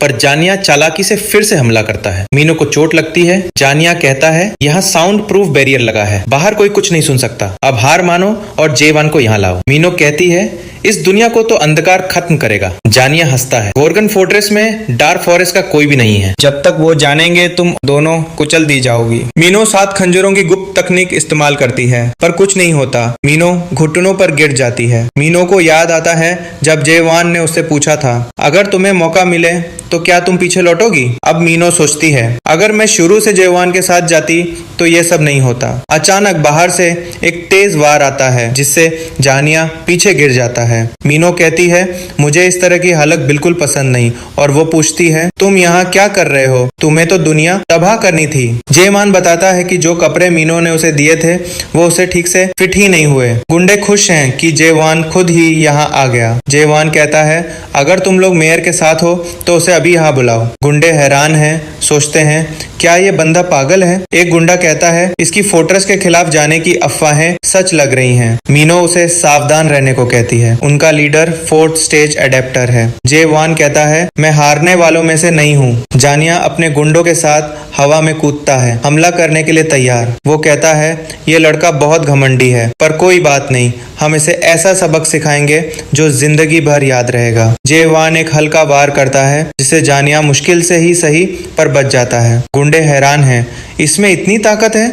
हमने तो इसे अब तक नॉन एडेप्टर ही समझा था। जानिया सोचता है, कहीं ये एबिस के ताकतवर लोगों में से तो नहीं? जेवान सोचता है, अब तक मेरी लाइट ट्रस्ट से सिर्फ 5 ऑन बीस्ट ही बचा था, तो क्या 4th स्टेज एडेप्टर उस दरिंदे जितना खतरनाक है? पर फिलहाल इससे कोई फर्क नहीं पड़ता। मीनो बारटेंडर क्लेयर को पुकारती है। जानिया कहता है, अगर लड़ाई करनी है तो कर सकते हैं, पर फिर उसकी सुरक्षा की कोई गारंटी नहीं होगी। क्लेयर उन्हें कहती है कि हमला करने में देर मत करो, पर तभी एक गुंडा उसे थप्पड़ मारता है और धमकाता है, अगर और बोली तो और मार पड़ेगी। मीनो डरी हुई है, वो जेवान से भीख मांगती है। कृपया उसे बचा लो, तुम कर सकते हो ना? जेवान सोचता है, ये बेकार की बात है, मैं यहाँ मेयर को ढूंढने आया हूँ। जो भी रास्ते में आएगा, चाहे दुश्मन हो या कोई और, उसे हटाना ही होगा। मीनो उसका कोट पकड़ती है, कहती है, वो भी इंसान है जैसे तुम हो, जैसे हम सब हैं। जेवान बीती बातें याद करता है और फिर से उसे वो अजीब एहसास होता है। वो कंकाल जो उसे हमला करने को कह रहा था, धीरे धीरे इंसान में बदलता दिखता है। जेवान सोचता है, ये सब फिर से हो रहा है। वो जोरदार वार करता है जिससे छत के ऊपर एक सिग्नल जैसा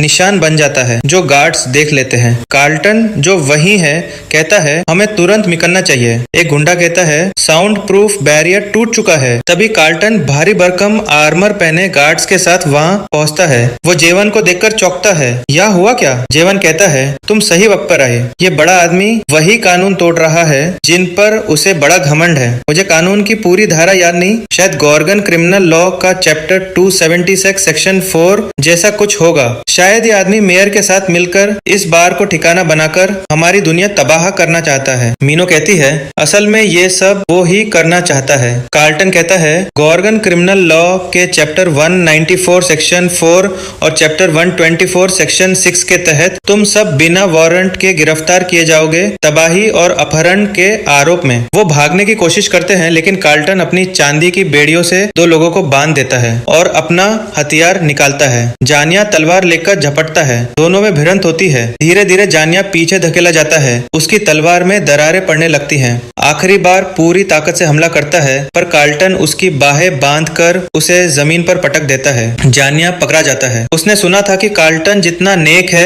उतना ही भोला भी, जो अब सच लग रहा है। तभी अचानक जानिया एक बॉल फेंकता है जिससे बार में धुआं भर जाता है। बाहर निकलते हुए वो सोचता है, मुझे यहाँ ब्लैक क्लाउड का इस्तेमाल करना ही पड़ा। एक गुंडा कहता है, हमारा सबसे छोटा साथी ब्लैक क्लाउड सांस में ले बैठा। जाना कहता है, मैंने उसे मास्क ठीक से पहनने को कहा था, अगर उसने थोड़ा ही इनहेल किया है तो बच सकता है। तभी पीछे से कोई कहता है, बिना क्लैन लीडर की इजाजत ब्लैक क्लाउड का इस्तेमाल करने की हिम्मत? ये फॉरबिडन हेवन क्लैन के एल्डर वासना का राक्षस ह्यूग सोल रैंक है। सोल रैंक पूछते हैं, क्या विच ऑफ मैसेकर सच में इतनी ताकतवर थी? जाना कहता है, ये सब उसकी वजह से नहीं बल्कि कार्ल्टन की वजह से हुआ। सोल रैंक हैरान होते हैं, इतना परेशान करने वाला इंसान अंदर है? उसने भी ब्लैक क्लाउड सांस में लिया होगा, मजेदार नजारा देखने को मिलेगा। तभी वो देखता है कि जेवान मीनो को उठाए बाहर आ रहा है। वो पूछता है, ये कौन है? सोल रैंक तुरंत हमला करता है जिससे पूरा पेड़ उड़ जाता है। जानिया हैरान है, ये आदमी ब्लैक क्लाउड लेने के बाद भी ठीक ठाक कैसे है? बिना एंटेना वाला डियर विस्परर तो कभी सुना ही नहीं। जेवान उन्हें देखता है, सोचता है ये लोग क्लीन अप पार्टी है,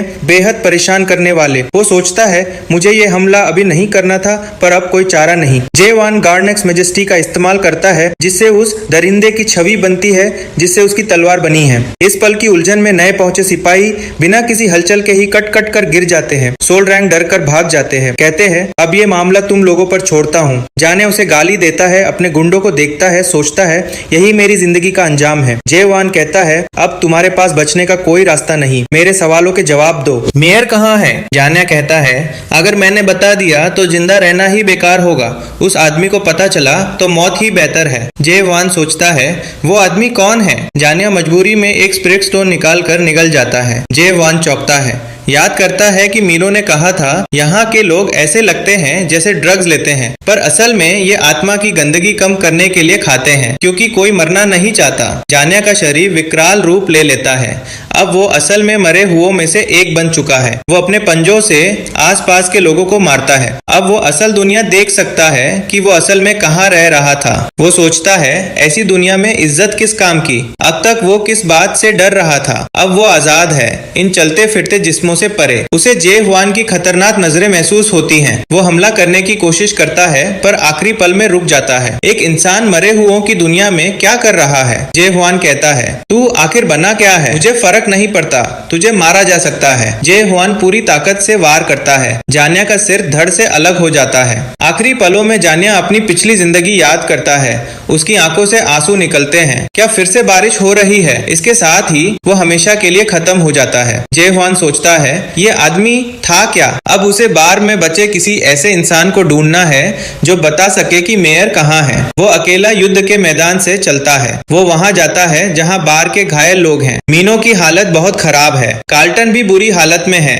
कहता है अंदर के किले को तुरंत सूचना देनी होगी। मीनो जे हुआन का कोट पकड़ती है, कहती है मुझे मार दो, भी वही इंसान हूँ जो मैं थी। जे हुआन उसे देखता है और सोचता है वो वाकई इंसान है। वो उस पर कॉम्प्रीहेंड यानी उसकी मानसिक स्थिति समझने की क्षमता बिल्कुल भी इस्तेमाल नहीं कर सकता। जब मीनो उसके पास होती है तो जे हुआन के अपने ही सवाल डगमगाने लगते हैं। लेकिन जे हुआन जहाँ जा रहा है वहाँ किसी भी भावना की जरूरत नहीं है, इसीलिए वो मीनो की बात मानकर वही करेगा जो उसने चाहा। यहाँ किसी भी तरह की झिझक की कोई जगह नहीं है। क्लेयर उसका हाथ पकड़ती है और कहती है रुको, शायद अभी भी उसके जिंदा रहने की संभावना है। क्लेयर जे हुआन से विनती करती है प्लीज कुछ मत करना। अस्थायी मेडिकल कैंप में डॉक्टर मीनो की हालत पर चर्चा कर रहे हैं। उसकी हालत मिनट दर मिनट बिगड़ रही है क्योंकि उस पर डेटिफिकेशन मृत बनने की प्रक्रिया बहुत तेजी से बढ़ चुकी है। जे हुआन बाहर कुछ हलचल देखता है और बाहर झांकता है। चारों तरफ सायरन बज रहे हैं। लोगों को तुरंत जगह खाली करने के लिए कहा जा रहा है क्योंकि मरे हुए लोग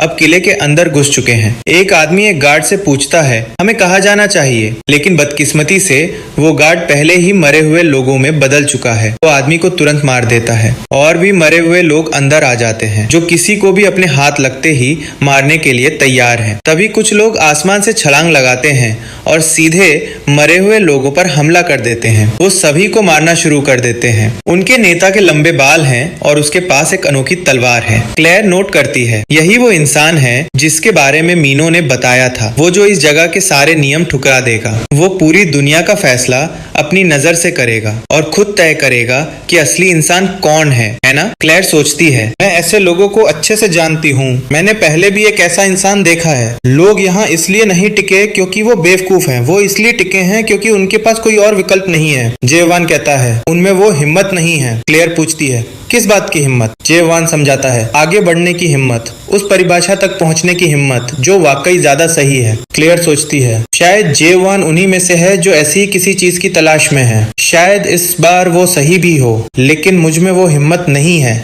इसलिए मैं नहीं जानती कि जे हुआन असल में क्या सोच रहा है, पर इतना मैं जरूर जानती हूँ वो बहुत खतरनाक है। उसे यहाँ से जाना चाहिए। लेकिन मीनो ने तो उसे जाने से मना किया था। उसने कहा था कि लोग उसमें देखकर उम्मीद पाते हैं, तो उसे अभी इस दुनिया से हार नहीं माननी चाहिए। जेम्स पूछता है हमारे पास कितनी दवाई बची है? डॉक्टर कहता है हमने ज्यादातर दवाई किले के मास्टर की हालत संभालने में इस्तेमाल कर दी, अब बहुत कम बची है। जेम्स गुस्से में बोलता है सब बर्बाद हो गया और अपने लोगों को आदेश देता है जो भी दवाई बची है सब लेकर आओ। जे हुआन देखता है कि वो लोग दवाई कैसे बनाते हैं। वो बस सींग वाले जानवर के सींग को पीसकर पाउडर बना देते हैं। जे हुआन जेम्स से पूछता है क्या तुम कार्ल्टन को वापस इंसान बना सकते हो? जेम्स जवाब देता है अगर मुझे पता होता तो मैं इतना परेशान क्यों होता। जे हुआन कार्ल्टन को झंझोड़ता है ताकि वो होश में आए। आखिरकार कार्ल्टन को होश जोश आता है। कार्लटन तुरंत कहता है, मुझे मार दो, सिर्फ तुम ही मुझे खत्म कर सकते हो। जेवन सोचता है, ऐसी हालत में आम लोग मदद मांगते हैं, लेकिन कार्लटन अपनी हालत में भी कानून पढ़ना शुरू कर देता है। जेवन सोचता है, इसकी ये बेकार सी वफादारी फिर भी तारीफ के काबिल है। काश शुरू से ऐसे लोग ज्यादा होते तो मुझे उस भयानक टावर में 40 साल बंद नहीं रहना पड़ता। कार्लटन की आत्मा का भ्रष्टाचार 49% तक पहुंच चुका है और अब वो पूरी तरह डेड बनने ही वाला है। एंटी डेड स्क्वाड और डेमन एक्सटर्मिनेशन स्क्वाड का कप्तान जाहिर, जो स्टेज 5 अडेप्टर भी है, अंदर आता है। जेम्स समझ जाता है कि जाहिर के यहाँ आने का मतलब क्या है। जाहिर कहता है, गॉर्गन के विशेष कानून अनुच्छेद 1 पद 4 के अनुसार मुझे अभी इसी वक्त कार्लटन और बाकी भ्रष्ट लोगों को खत्म करना होगा। वो तलवार से कार्लटन पर वार करता है, लेकिन तभी जेहुआन उसे अपनी नंगी हथेली से रोक लेता है। जेहुआन कहता है, ये आदमी अभी नहीं मर सकता, मुझे इससे कुछ सवाल पूछने हैं। जाहिर हैरान होकर बोलता है, तू मेरी तलवार को नंगे हाथों से रोक गया? मुझे नहीं पता तू कौन है, लेकिन कार्लटन अब मरेगा बहुत जल्द। अगर मैं जैसा स्टेज 5 अडेप्टर भी भ्रष्ट हो जाए तो तबाही आ जाएगी और हम उसी को रोकने आए हैं। जेहुआन बोलता है, अगर वो सच में मरने वाला है तो शायद मेरे पास कुछ है जो उसे बचा सकता है। मेडिक हैरान हो जाता है, तुम्हारे पास वो हॉर्न है? अगर वो है तो शायद हम उसे वापस ला सकते हैं। लेकिन जेहुआन उस हॉर्न को तुरंत चूर चूर कर देता है। वे दोनों को वो पाउडर खिला देते हैं। सौभाग्य से कार्लटन की डेडिफिकेशन रुक जाती है। जेम्स की आंखों से राहत के आंसू बहते हैं, लेकिन मीनो की हालत बिगड़ती जा रही थी। उसका डेडिफिकेशन अब भी जारी था, शायद इसलिए क्योंकि लड़ाई में उसकी सारी ताकत खत्म हो चुकी थी। जाहिर फिर तलवार निकालता है, लेकिन क्लेयर चिल्ला उठती है, चुंगहेओ को बुलाओ, वो बूढ़ा डेड स्लैश कर सकता है। जेहुआन चौंकता है, डेड स्लैश? क्लेयर समझाती है, अगर उसने वो किया तो मीनो का करप्शन खत्म हो जाएगा। जाहिर झुंझलाते हुए बोलता है, डिवाइन फिजिशियन किले के भीतर है, मैं उसे इतनी मामूली बात पर नहीं बुला सकता। टीम के बाकी लोग क्लेयर को पीछे खींच लेते हैं। जाहिर जेहुआन से कहता है, हट जाओ रास्ते से, मैं इसमें कोई समझौता नहीं करूंगा। लेकिन जेहुआन जवाब देता है, मैं ही उसे मारूंगा क्योंकि मैंने उससे वादा किया था। वो क्वेश्चन तकनीक का इस्तेमाल करता है। क्लेयर गुस्से में चिल्लाती है, रुक जाओ, तुम्हें ऐसा करने का कोई हक नहीं। दुनिया उसके चारों तरफ टूटने लगती है और जेहुआन एक सफेद खाली दुनिया में पहुंच जाता है। तभी वह एक बुजुर्ग आदमी को देखता है जो मीनो की तरफ देख रहा होता है। बुजुर्ग कहता है, ये लड़की इस हाल में कैसे पहुंची? चलो मैं इसे ठीक कर देता हूँ, चिंता मत करो। फिर उसकी नजर जेहुआन पर जाती है, तू यहाँ क्या कर रहा है और मेरी दुनिया में आया कैसे? वो गहराई से देखता है। जेहुआन उस पर क्वेश्चन आजमाता है, लेकिन वो असर नहीं करता। वो सोचता है, क्या यही आदमी है जो मीनो की आत्मा को भ्रष्ट कर रहा है? अगर ये मर जाए तो शायद मीनो बच सकती है। दोनों एक दूसरे पर वार करते हैं, लेकिन उनके हमले टकरा जाते हैं। बुजुर्ग की तलवार टूट जाती है और दुनिया कांपने लगती है। वे असली दुनिया में लौट आते हैं। बुजुर्ग चिल्लाता है, तूने मेरी त्रिहोन से बनी महान तलवार तोड़ दी। जेहुआन बस चुपचाप देखता है। वो आदमी है चुंगहेओ, डेस्पेर डिवाइन फिजिशियन। जाहिर पूछता है, तू यहाँ क्या कर रहा है? तू तो फोर्ट्रेस मास्टर के साथ था। चुंगहेओ जवाब देता है, एक खूबसूरत लड़की मर रही है, फोर्ट्रेस मास्टर जाए भाड़ में। वो जेहुआन से कहता है, अब तू क्या करेगा? तूने मेरा डेड स्लैश बीच में रोक दिया और वो सिर्फ त्रिहोन की तलवार से ही किया जा सकता है। फिर वो जेहुआन की तलवार देखता है। वो खुशी से उछलने लगता है, क्या तलवार है ये? जेहुआन कहता है, अगर इससे तुम उसे बचा सकते हो तो ले लो। चुंगहेओ हैरान, इतनी आसानी से दे दी? तुझे अपने कौशल पर बहुत भरोसा है। अब वो तलवार लेकर अपनी दुनिया में वापस जाता है। अब देखता हूँ ये तलवार क्या कर सकती है। जेहुआन सोचता है, ये तकनीक मेरे क्वेश्चन जैसी लग रही है, लेकिन चुंगहेओ की स्पिरिट पावर खत्म हो चुकी थी। वो गिरते हुए कहता है, माफ करना, मैं कुछ नहीं कर पाया। जेहुआन तलवार उठाता है और चुंगहेओ कहता है, तू मूर्ख है, इस दुनिया से तेरा कोई रिश्ता नहीं, और सोचता है तू डेड स्लैश कर लेगा। जेहुआन शांत लेकिन सख्त स्वर में कहता है, मैं तलवार चला नहीं सकता, लेकिन कुछ और कर सकता हूँ। चुंगहेओ चेतावनी देता है, रुक जा, ये बहादुरी नहीं, ये मूर्खता है। लेकिन जेहुआन बोलता है, चुप रहो, पहली बार मैं कुछ अपने दिल से कर रहा हूँ।